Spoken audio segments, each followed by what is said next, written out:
station covering all of the DMV. This is DC News Now.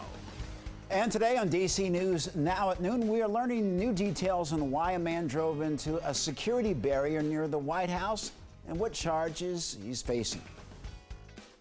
Zoning for Housing is an initiative to expand the availability, expand housing production, expand housing affordability. And later, the latest proposal by the city to address housing issues in Alexandria. We had a little patchy fog out there this morning. That has since dissipated away and given way to another mix of haze and cloud cover.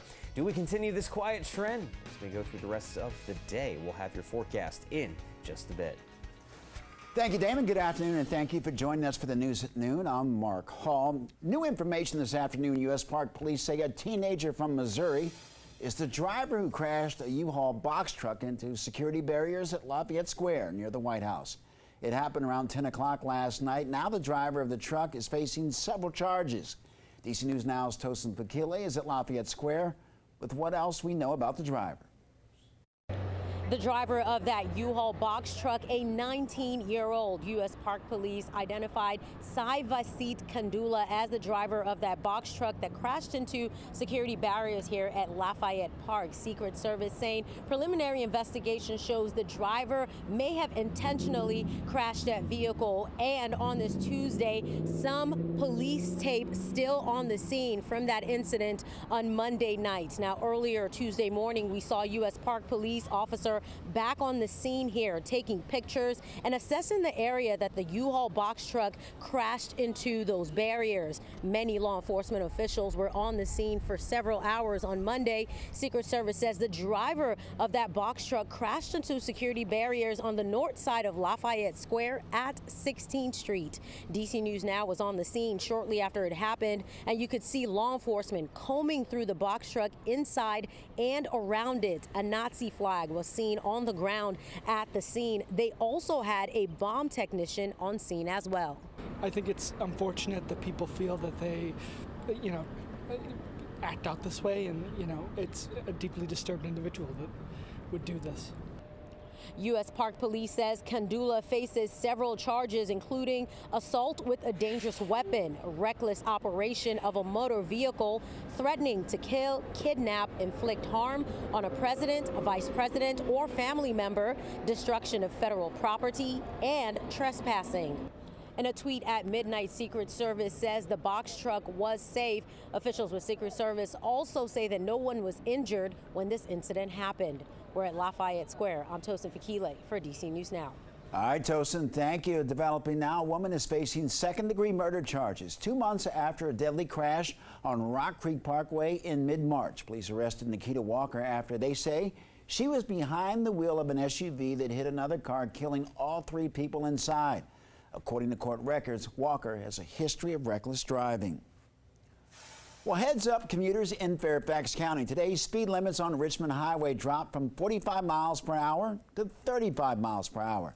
New signage is going up along Route 1 between Jeff Todd Way and the city of Alexandria's southern border. This comes after a study found that high crash rates along that stretch of Richmond Highway. Well, taking a live look outside, I think that's the Kennedy Center. I don't know, looks like it's partly cloudy. Let's head to meteorologist Damon Matson for the latest check on the forecast. Damon, any rain expected today? None at all, my friend. Good. It's actually going to be extremely quiet. I've seen some quiet stretches of weather, but this one here we've had in the DMV of late really is something else. And you may have noticed on the live cam there, once again, we are dealing with a lot of haze as well. Let's take a look at that satellite and radar picture. Thus far, we really haven't had as much cloud cover, a little more though than yesterday. There's some of that low cloud cover trying to nudge up from the south, southern Maryland, parts of northern Virginia into the district, seeing that cloud cover out there this afternoon to begin the second half of the day.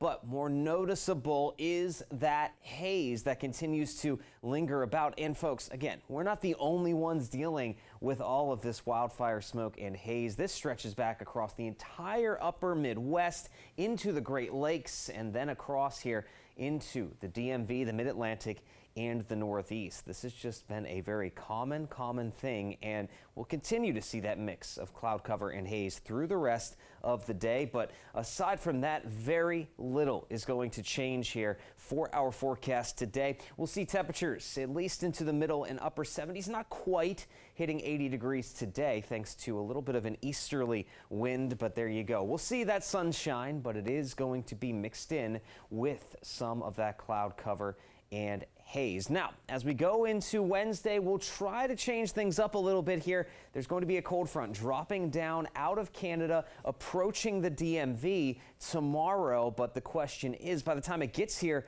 is it going to produce any rainfall or will it stay dry? Your forecast is coming up here in just a bit.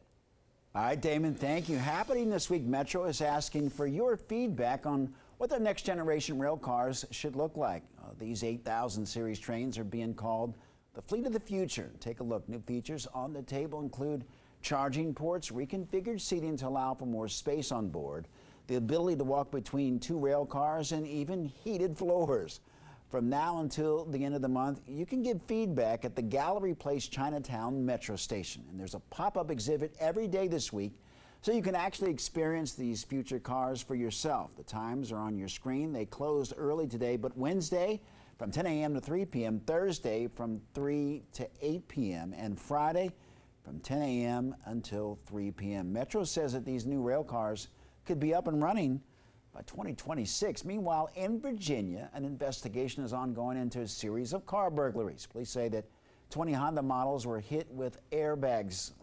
Their airbags were stolen, and they say that 3 men, all in their 20s, are behind the break-ins, and they were seen fleeing in a gray sedan. Well, the thefts happened in the Radnor, Roslyn, and Colonial Village neighborhoods in Virginia. Well, certainly getting harder and harder to find a place to live or to afford it. In one northern Virginia city now, Alexandria is working to find ways to ease those problems, but it won't come without controversy. Northern Virginia Bureau reporter Max Marcella takes a closer look.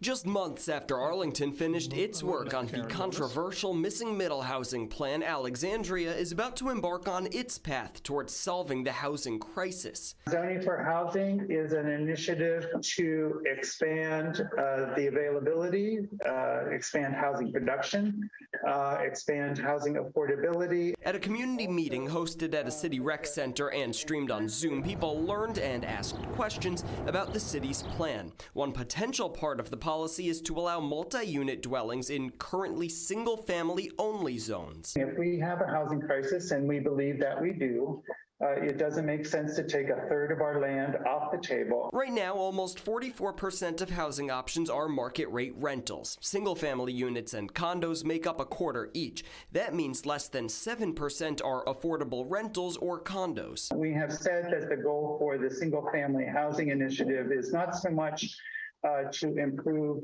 housing affordability, but to increase the diversity of housing types that are available. Alarming numbers show who is struggling to rent in Alexandria. It takes $77,000 a year to afford an average one-bedroom apartment with utilities. The city estimates that's more than many people make, from fast food cooks to ACPS bus drivers to power line workers. A problem they hope to solve one policy at a time. Reporting. And that was Max Marcella reporting. Developing now in Northeast D.C., a student is recovering this afternoon after being shot outside of KIPP D.C. College Prep School. It happened yesterday afternoon. And take a look at this vehicle. This picture is from D.C. police, and officials say that this is the car that they're looking for in connection to the shooting. Well, investigators say that the student shot is stable. The school went on lockdown yesterday afternoon before 2 after the student was found outside suffering from gunshot wounds. In an email to families, the school says that they are closed today but will reopen on Wednesday.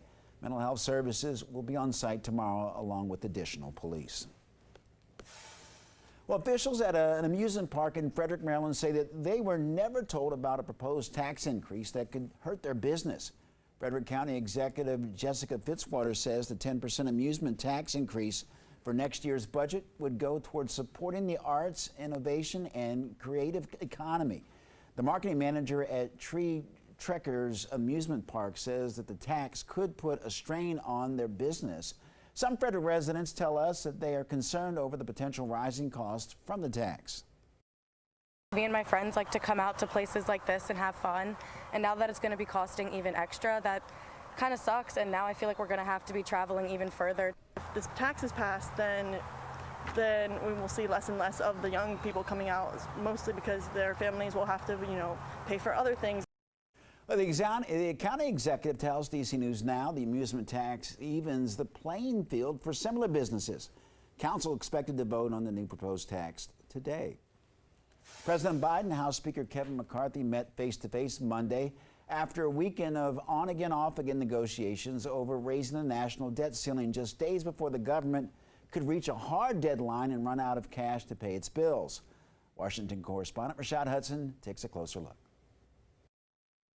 We both agreed default's not really on the table.